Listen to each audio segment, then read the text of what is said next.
नमस्कार दोस्तों, आज जिस मूवी के बारे में हम बात करने जा रहे हैं वो है शाहरुख खान की मूवी। और सैफ अली खान भी है, प्रीति जिंटा भी है और इस मूवी का नाम है कल हो ना हो।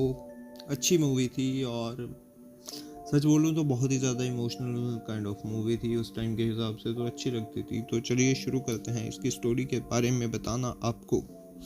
नैना कैथरीन कपूर एक निराशावादी, तनावग्रस्त भारतीय पंजाबी अमेरिकी एमबीए छात्र है जो विधवा माँ जेनिफर, एक पंजाबी ईसाई विकलांग भाई शिव, दत्तक बहन और नानी लज्जो, एक पंजाबी सिख के साथ न्यूयॉर्क शहर में रहती है। जेनिफर अपने पड़ोसी जसविंदर जैज कपूर के साथ एक असफल कैफ़े चलाती है। लज्जो जेनिफर और जिया के प्रति शत्रुतापूर्ण है क्योंकि उसका मानना है कि जिया के गोद लेने के कारण उसके बेटे ने आत्महत्या कर ली थी।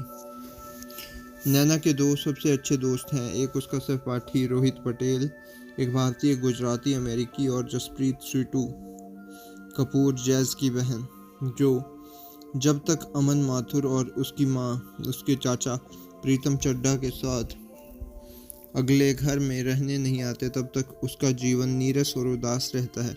अमन की खुश मिजाजी धीरे धीरे नैना के परिवार को जीत लेती है और वह धीरे धीरे उनकी समस्याओं को हल करना शुरू कर देता है। वह सुझाव देता है कि वे कैफ़े को भारतीय रेस्तरां में बदल दें और इसकी सफलता से उनका वित्तीय बोझ कम हो जाएगा। तो ऐसा हो भी जाता है। अमन नैना को खुश रखने और जीवन को पूरी तरह से जीने के लिए प्रोत्साहित करता है। वह अंततः उसे प्यार करने लगती है। रोहित भी नैना से प्यार करने लगता है। अपनी भावनाओं को व्यक्त करने के लिए अमन की मदद मांगता है। नैना रोहित से कहती है कि उसे उससे कुछ कहना है, जिसे उसे लगता है कि वह उसकी भावनाओं का जवाब देती है। नैना बताती है कि वह अमन से प्यार करती है। सदमे में रोहित अमन को फ़ोन करके बताता है कि क्या हुआ। नैना अमन के घर जाती है। अमन और उसकी पत्नी प्रिया की शादी की तस्वीर देखकर चौंक जाती है। दिल टूटकर वह चली जाती है। अमन की माँ उसे इस बारे में पूछती है कि क्या हुआ। वह बताती है कि वह नैना से प्यार करता है, लेकिन उसने इसे छिपाने का फैसला किया क्योंकि वह एक घातक हृदय रोग से पीड़ित है। वह वास्तव में शादीशुदा नहीं है। प्रिया उसकी बचपन की दोस्त है और डॉक्टर है। अमन मरने से पहले नैना और रोहित को एक साथ लाने की कसम खाता है। उसका मानना है कि रोहित उससे बेहतर तरीके से उसकी देखभाल कर पाएगा। वह नैना और रोहित के बंधन को बदलने की योजना बनाता है को और धीरे धीरे उनकी दोस्ती को प्यार में बदल देता है। नैना को उसकी योजना का पता चल जाता है और वह रोहित के साथ उसकी दोस्ती को बर्बाद करने की कोशिश करने के लिए अमन को डांटती है। अमन रोहित की डायरी निकालता है और नैना के लिए अपनी भावनाओं को कबूल करता है और कहता है कि वे रोहित की हैं।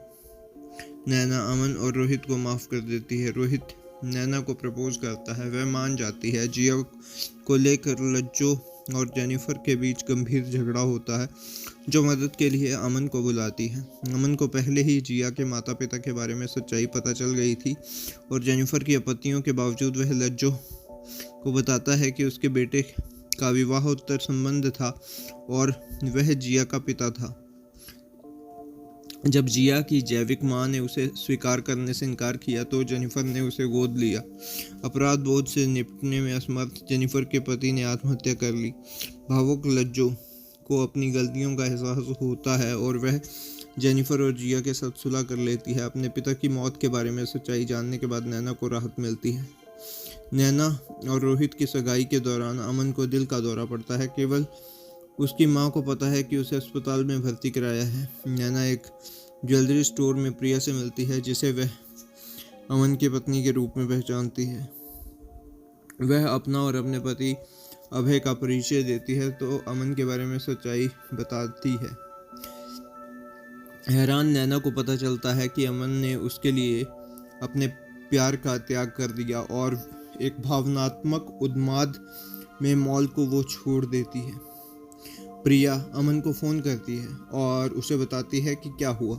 अमन अस्पताल से निकल जाता है और निराश रोहित से मिलता है, जो पूछता है कि नैना से शादी क्यों करनी चाहिए उसे, ना कि अमन को। अमन रोहित से नैना को खुश देखने की अपनी मरणासन इच्छा के सम्मान के संकेत के रूप में नैना से शादी करने के लिए आग्रह करता है।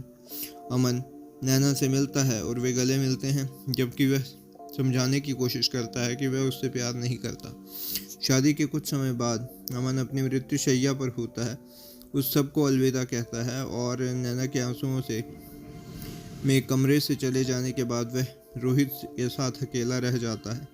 अमन उससे वादा करता है कि भले ही नैना इस जन्म में रोहित के साथ है, लेकिन वह अगले जन्म में उसे पालेगा। 20 साल बाद अधेड़ उम्र में नैना की बड़ी हो चुकी जिया को बताती है कि अमन ने उनके जीवन के हर पहलू को कैसे प्रभावित किया। वे उसकी बेटी रिया और रोहित से मिलते हैं, जो नैना से कहती है कि वह उससे प्यार करता है और वे गले मिलते हैं। तो दोस्तों, ये थी मूवी की स्टोरी और ये थी मूवी। आपको कैसी लगी कमेंट बॉक्स में बताएं। ये था मेरा रिव्यू। मैं मिलता हूँ आपको किसी और मूवी के रिव्यू के साथ। तब तक के लिए बाय।